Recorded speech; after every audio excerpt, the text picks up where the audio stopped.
Listen.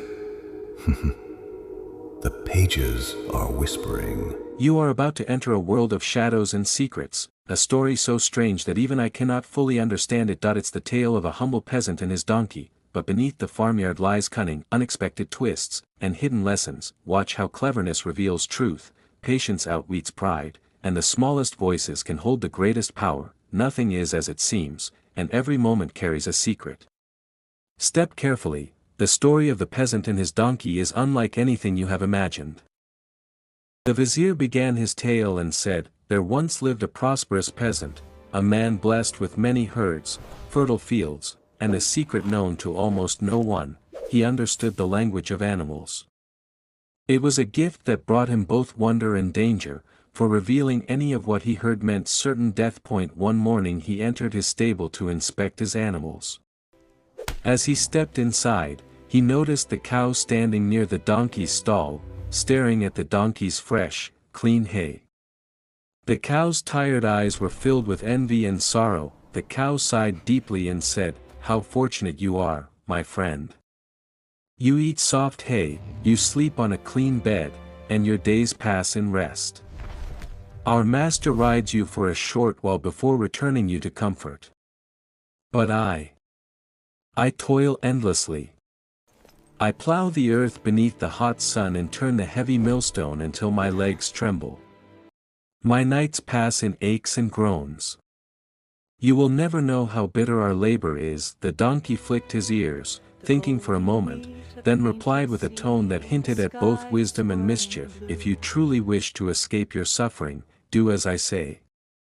Tomorrow, when they put the yoke upon your neck, lie down. No matter how hard they beat you, do not rise. Refuse all food. In 2 days they will believe you too weak to work, and they will spare you.' I promise." Neither beast knew that their master stood hidden behind a pillar, overhearing every word. At dawn, the servant entered and found the cow collapsed, refusing food, too weak even to stand. Alarmed, he ran to the peasant and explained the situation. The peasant, hiding a smile, said, "Then take the donkey to plow today." And so, beneath the burning sun, the donkey was forced into the cow's labor. All day he dragged the plow through the soil, his legs trembling, his neck scraped raw by the yoke. By sunset he limped back to the stable, dust-covered and exhausted. The cow greeted him warmly, thanking him for his advice. But the donkey, miserable and ashamed, turned away without a word. The next morning, the same happened again. The donkey was taken to the fields, this time working even harder. When he returned at night, barely able to lift his head, the cow approached him with gratitude once more. The donkey could no longer bear the guilt and said, "Know this, I speak to you only out of pity. Last night I overheard the master tell the servant, 'If the cow remains weak tomorrow, send her to the butcher. So take care. Work tomorrow with all your strength or you will not see another sunrise.'" The cow shook with fear and vowed she would obey. Again, the peasant, hidden in the shadows, heard everything. At sunrise he entered the stable with his wife. Yet before he said a word, the cow sprang to her feet with sudden energy, tail held high, bellowing loudly.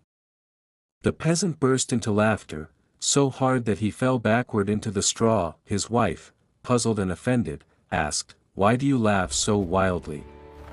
Tell me the reason." The peasant wiped his eyes and said, "There is a secret behind my laughter, one that I cannot reveal." She grew angry, believing he mocked her. Her voice rose, accusing him of dishonoring her. The more he tried to soothe her, the more she pressed him, insisting he reveal what he knew. Finally, with sorrow in his voice, he said, "If I tell you, I will die. This is the law of the gift I was given." But she would not yield. Her pride, jealousy, and stubbornness pushed her into rage. At last he saw there would be no peace unless he confessed.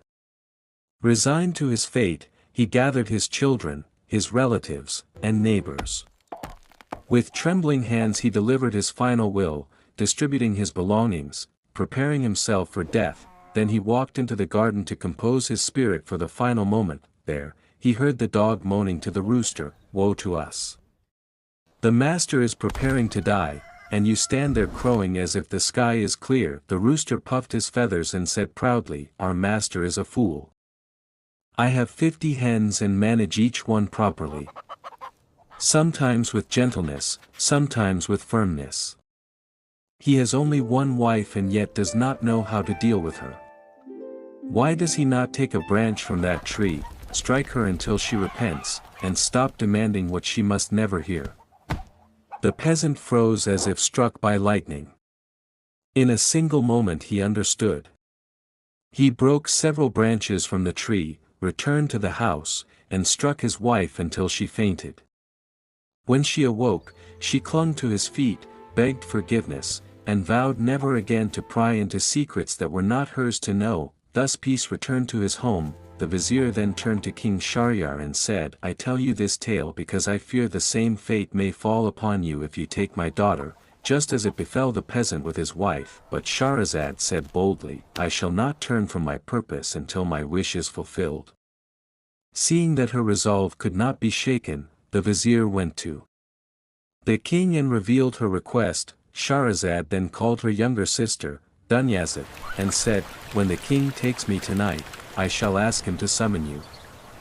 When you arrive, ask me for a story, and I will begin a tale that may save both our lives." That night they adorned Shahrazad and brought her to the king's palace. He rejoiced in her beauty and entered the bridal chamber. When he lifted her veil and took her maidenhood, she began to weep softly. "I beg only one thing," she said. "Let me bid farewell to my sister." The king granted her request. Dunyazad entered and sat beside her. The younger sister whispered, "Sister, tell me a story to ease my wakefulness." Shahrazad bowed her head and said, "If the king permits, I will speak." The king, who loved stories and felt sleep far from him, allowed her to begin, and so, on the first night, with the shadow of death above her, Shahrazad began her tale. Both parts of this tale share a hidden message. True power lies not in strength, but in wisdom. In the story of the peasant and his donkey, even a simple animal exposes the foolishness that pride can create. It reminds us that clarity and truth sometimes come from the most unexpected places. In the king's story, the same lesson appears on a larger scale. Absolute power becomes blind when ruled by anger and fear, yet salvation comes through patience, knowledge, and the courage to speak. Together, these stories show that wisdom, not force, shapes the fate of people and kings alike.